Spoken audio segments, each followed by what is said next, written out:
허락하신 하나님의 말씀은 시편 38편 1절로 22절까지 말씀입니다. 여호와여, 주의 노하심으로 나를 책망하지 마시고 주의 분노하심으로 나를 징계하지 마소서. 주의 화살이 나를 찌르고 주의 손이 나를 심히 누르나이다. 주의 진노로 말미암아 내 살에 성한 곳이 없사오며 나의 죄로 말미암아 내 뼈에 평안함이 없나이다. 내 죄악이 내 머리에 넘쳐서 무거운 짐 같으니 내가 감당할 수 없나이다. 내 상처가 썩어 악취가 나오니 내가 우매한 까닭이로소이다. 내가 아프고 심히 구부러졌으며 종일토록 슬픔 중에 다니나이다. 내 허리에 열기가 가득하고 내 살에 성한 곳이 없나이다. 내가 피곤하고 심히 상하였음에 마음이 불안하여 신음하나이다. 주여, 나의 모든 소원이 주 앞에 있사오며 나의 탄식이 주 앞에 감추이지 아니하나이다. 내 심장이 뛰고 내 기력이 쇠하여 내 눈의 빛도 나를 떠났나이다. 내가 사랑하는 자와 내 친구들이 내 상처를 멀리하고 내 친척들도 멀리 섰나이다. 내 생명을 찾는 자가 올무를 놓고 나를 해하려는 자가 괴악한 일을 말하여 종일토록 음모를 꾸미오나 나는 못 듣는 자같이 듣지 아니하고 말 못하는 자같이 입을 열지 아니하오니 나는 듣지 못하는 자 같아서 내 입에는 반박할 말이 없나이다. 여호와여, 내가 주를 바랐사오니 내 주 하나님이 내게 응답하시리이다. 내가 말하기를 두렵건대 그들이 나 때문에 기뻐하며 내가 실족할 때에 나를 향하여 스스로 교만할까 하였나이다. 내가 넘어지게 되었고 나의 근심이 항상 내 앞에 있사오니 내 죄악을 아뢰고 내 죄를 슬퍼함이니이다. 내 원수가 활발하며 강하고 부당하게 나를 미워하는 자가 많으며 또 악으로 선을 대신하는 자들이 내가 선을 따른다는 것 때문에 나를 대적하나이다. 여호와여, 나를 버리지 마소서. 나의 하나님이여, 나를 멀리하지 마소서. 속히 나를 도우소서. 주 나의 구원이시여. 오늘 본문인 시편 38편은 다윗의 참회를 기록한 탄식시이며 참회시입니다. 시편 150편 중에는 참회시라고 불리는 시편이 7개가 있습니다. 그 중에 한 편을 제외한 나머지 6편이 다윗의 시입니다. 그 중에서 6편과 32편, 51편과 더불어 오늘 본문은 그 배경이 밧세바 사건과 관련되어 있습니다. 다윗은 자신의 가장 치명적인 약점과 치부를 감추려고만 하지 않았습니다. 오늘 본문의 표제어를 보면 다윗을 기념하는 시입니다. 다윗의 기념하는 이라는 표현이 좀 묘한데 시편 70편의 표제어로는 좀 더 쉽게 풀어놓았습니다. 거기에는 다윗의 시로 기념식에서 인도자를 따라 부르는 노래로 그 설명이 명확합니다. 다윗이 지은 이 시편을 참회와 관련된 절기 행사에서 이스라엘 백성들의 공동체의 고백으로 노래 불렀다는 의미입니다. 즉 다윗의 개인의 고백의 시편이 이스라엘 전체의 고백의 시편이 된 것입니다. 생각해보면 다윗에게는 감추고 싶은 치부입니다. 다시는 언급되지 않고 잊혀졌으면 바라는 일일 것입니다. 그런데 매해 참회 때마다 기억되며 불러진다는 것은 그때마다 다윗의 이러한 치부가 드러나는 일이지 않습니까? 우리는 살아가면서 좋은 일은 기억하려고 하지만 힘들고 잘못한 일은 기억하고 싶어 하지 않습니다. 그러나 우리는 좀 더 진지하게 나의 연약한 부분에 대하여 깊이 있는 성찰을 해야 합니다. 그래야 반복적으로 잘못하지 않기 때문입니다. 다윗은 지금 자신의 잘못에 대하여 충분히 고민하고 회피하지 않고 하나님 앞으로 나아옵니다. 또한 그는 하나님의 백성들이 자신과 같은 과오를 다시는 저지르지 않게 하기 위해서 매회 참회의 때마다 자신의 약점과 아픔을 기억해내므로 동일한 실수를 반복하지 않기를 원하는 마음으로 오늘의 시편을 드리고 있는 것입니다. 다윗은 먼저 자신의 죄악으로 고통당하는 현실을 상세하게 하나님께 아뢰고 있습니다. 오늘 본문 1절에서 3절은 여호와여 주의 노하심으로 나를 책망하지 마시고 주의 분노하심으로 나를 징계하지 마소서. 주의 화살이 나를 찌르고 주의 손이 나를 심히 누르나이다. 주의 진노로 말미암아 내 살에 성한 곳이 없사오며 나의 죄로 말미암아 내 뼈에 평안함이 없나이다 라고 증거합니다. 그는 지금 심각하고 어려운 상황 가운데 있습니다. 그것이 자신의 죄에 대한 하나님의 징벌이라고 받아들이고 있습니다. 하나님은 사랑이시지만 결코 죄에 대해서 묵인하거나 용납하지 않으십니다. 하나님은 거룩하신 분이시기 때문입니다. 자신에게 어떤 불행이 닥쳤을 때 혹시 그것이 자신의 죄로 인한 징벌이 아닌지 돌아볼 수 있는 그것은 중요한 영적인 훈련이 됩니다. 지금 다윗은 그의 온 삶이 짓눌려 견딜 수 없어 하고 있습니다.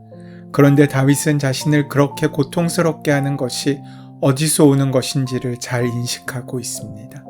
다윗은 하나님께서 자신으로 하여금 회개하게 하시기 위해서 그를 누르고 계신다고 고백하고 있습니다.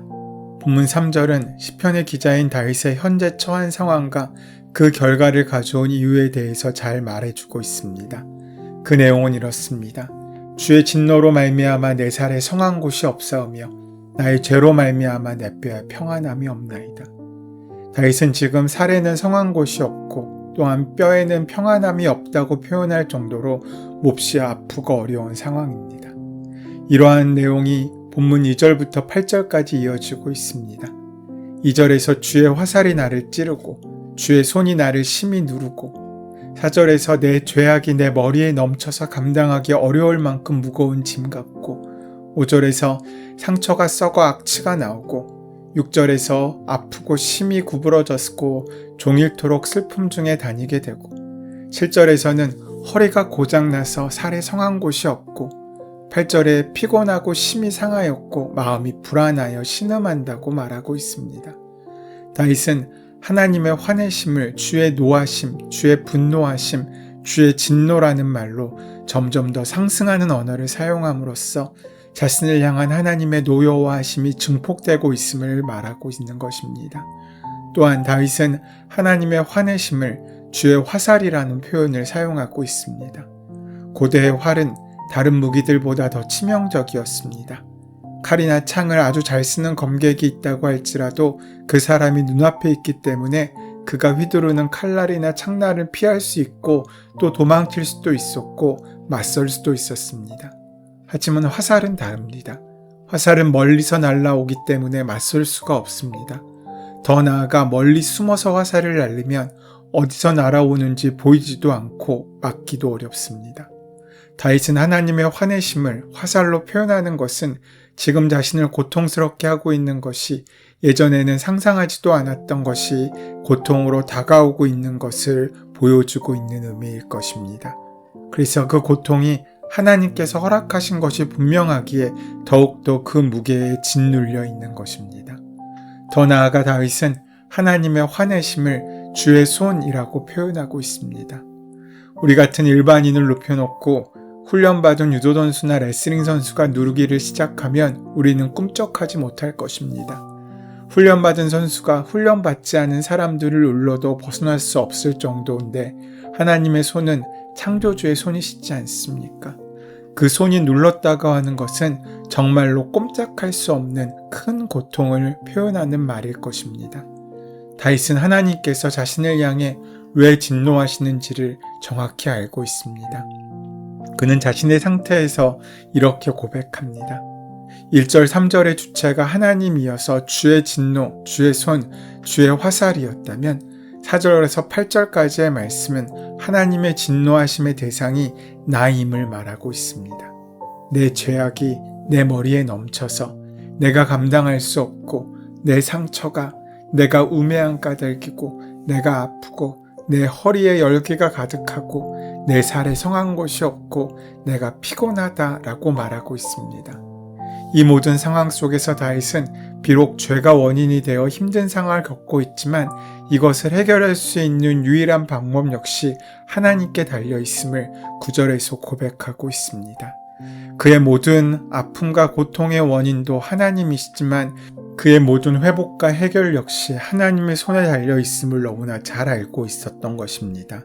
그래서 9절에서 주여 나의 모든 소원이 주 앞에 있사오며 나의 탄식이 주 앞에 감추이지 아니하나이다 라고 하나님께 탄원하고 있는 것입니다. 여기서 말씀하신 것처럼 하나님이 다윗의 모든 소원을 다 아시고 다윗의 탄식 또한 하나님이 다 아시기에 다윗의 모든 필요를 채워주실 수 있는 것입니다.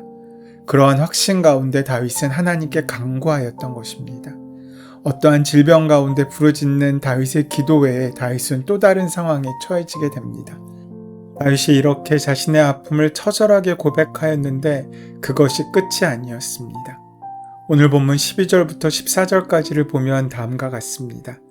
내 생명을 찾는 자가 올무를 놓고 나를 해하려는 자가 괴악한 일을 말하여 종일토록 음모를 꾸미오나 나는 못 듣는 자 같이 듣지 아니하고 말 못하는 자 같이 입을 열지 아니하오니 나는 듣지 못하는 자 같아서 내 입에는 반박할 말이 없나이다.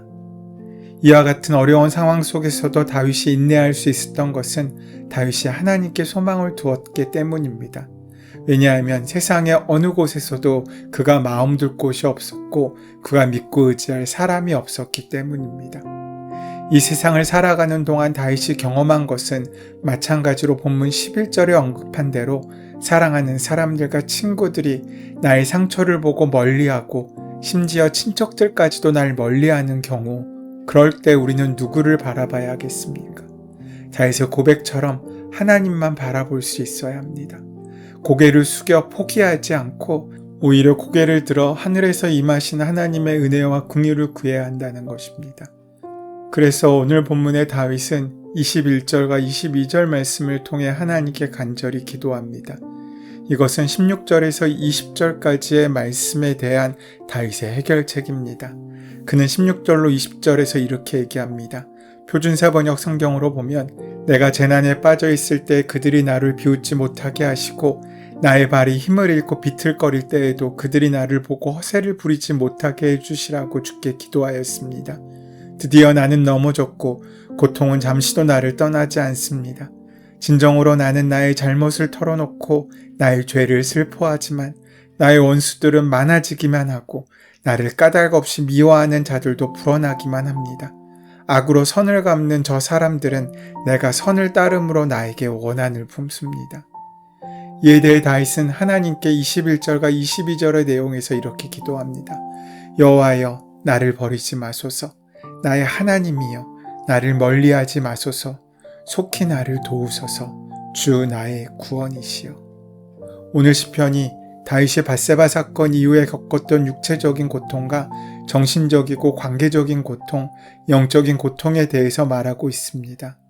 성경에 나타난 다윗의 삶을 보면 다윗이 몸이 아팠을 때, 정신이 고통스러웠을 때를 충분히 짐작할 수 있습니다. 다윗이 밧세바를 취함으로 가진 즐거움은 아주 잠시였지만 그로 인한 고통은 아주 길었습니다.